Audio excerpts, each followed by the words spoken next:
Domestic violence, a comprehensive narrative explanation. Domestic violence is a pattern of behavior rooted in power, control, and domination. It is not about anger, losing temper, or relationship conflict. It is a systematic, intentional strategy used by one partner to gain leverage over another through fear, manipulation, isolation, and dependency. The abuse may be physical, but just as often it is emotional, psychological, sexual, financial, digital, or a mix of many forms. Victims often describe domestic violence as a slow tightening of a noose. Early in the relationship, the abusive partner may seem charming, attentive, and deeply invested. But over time, that attentiveness becomes surveillance. Protectiveness becomes possessiveness, and affection becomes a tactic to bind the victim closer before the control intensifies. Domestic violence can include physical abuse, striking, choking, restraining, shaking, kicking, burning, using weapons, or any form of assault, whether it leaves injuries or not. Emotional and psychological abuse, humiliation, name-calling, mind games, threats of self-harm, intimidation, stalking, gaslighting, and tactics designed to distort the victim's sense of reality. Verbal abuse, yelling, constant criticism, belittling, or attacking the victim's character, intelligence, appearance, or worth. Sexual abuse, any unwanted sexual contact, coercion, pressure, punishment through withholding intimacy, or assault. Financial abuse, controlling income and expenses, sabotage of employment, withholding money, preventing the victim from working, or forcing dependency. Technological abuse,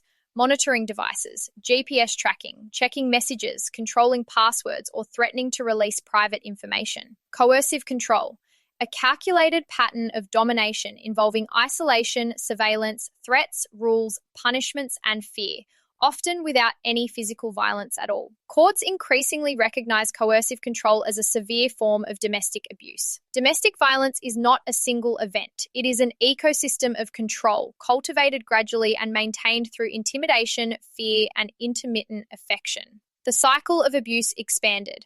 The cycle of abuse explains how abusive relationships sustain themselves. It unfolds in 4 repeating phases that gradually intensify over time. 1. Tension building phase.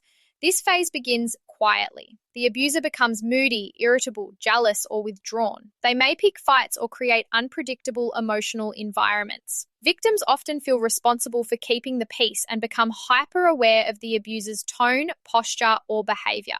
Common behaviors in this phase: passive-aggressive comments, silent treatment, increased jealousy or accusations, escalating rules or demands, insults disguised as jokes, victim trying harder to appease or calm the situation. The tension can feel suffocating, like waiting for a storm you know is coming that cannot predict. 2. The explosion, acute incident. This is the abusive event. It may be verbal attacks, rage, screaming, threats, destruction of property, physical violence, sexual coercion, or intense emotional punishment. Key characteristics: abuser releases built-up tension. Victim experiences fear, shock, or confusion. Incident may be short or prolonged. Abuser often blames the victim for making them angry. This is the moment that reinforces the abuser's power and the victim's fear. 3. Reconciliation honeymoon phase. After the abuse, the abuser seeks to regain control, not through violence, but through charm. They may apologize, cry, promise to change, or act loving and attentive. Some buy gifts, write letters, or manipulate with emotional vulnerability. Common manipulations: minimization. It wasn't that bad. Denial. I didn't hit you that hard. Blame shifting. If you wouldn't yell, I wouldn't have reacted. Romantic gestures, gifts, intimacy, attention. Victim blaming disguised as remorse. You just bring out the worst in me. This stage traps the victim emotionally. The abuser becomes the person the victim fell in love with, creating a powerful emotional reward cycle. 4. Calm normalcy phase. Everything feels stable. The abuser acts kind, attentive, or neutral. Life may feel peaceful and the victim may hope the abuse is truly over. But underneath the calm, nothing has changed. The abuser is simply resetting the stage. The cycle quietly begins again as tension builds. Over time, the calm phase shortens. The honeymoon phase weakens or disappears. The explosions intensify. the victim's world becomes smaller and more controlled. This cycle can continue for months, years, or decades. Why victims stay? The psychological trap. Breaking free is not simply a matter of walking away. The cycle creates trauma bonding, a strong emotional attachment reinforced through alternating fear and affection. Isolation, friends, finances, and support systems are cut off. Fear of retaliation, of losing children, of homelessness. Financial dependency, shame, gaslighting-induced confusion, cultural, religious, or family pressure. Hope that the good version of the partner will return.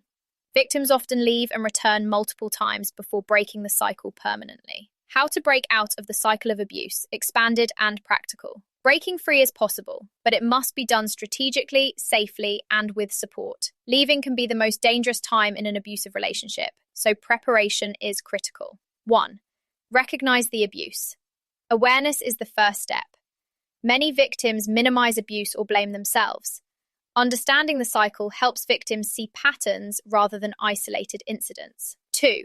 Rebuild a support system. This may mean discreetly reconnecting with trusted friends, family, a therapist, a domestic violence advocate, a lawyer, local resources or shelters, clergy or community leaders. Victims should never assume they must do this alone.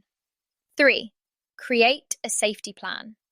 A safety plan may include identifying safe rooms in the house, planning escape routes, storing emergency items, IDs, medications, cash, keeping copies of important documents with a trusted person, creating code words with children or friends, backing up digital evidence, knowing where to go in an emergency.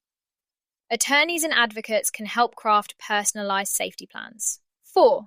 Document everything. Victims should, if safe to do so, keep a journal, save threatening messages, take photos of injuries, record dates and incidents, secure evidence outside the home. Documentation can be vital for court, custody, and protective orders. 5. Use legal protections.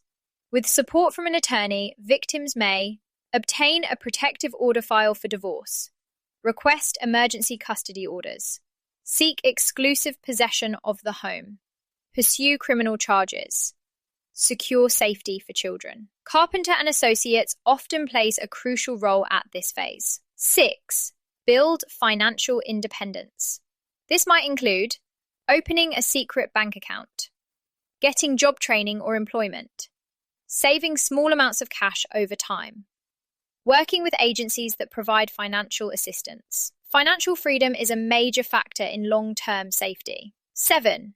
Trauma-informed counseling. Healing from abuse involves understanding, trauma bonding, emotional manipulation, learned helplessness, self-blame. Therapy helps victims regain confidence and rebuild identity.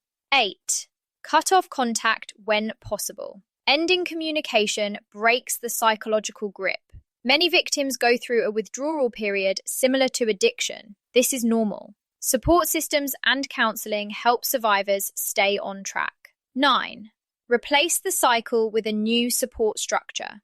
Survivors thrive when they shift from secrecy, openness, isolation, community, self-blame, empowerment, fear, preparation, confusion, clarity.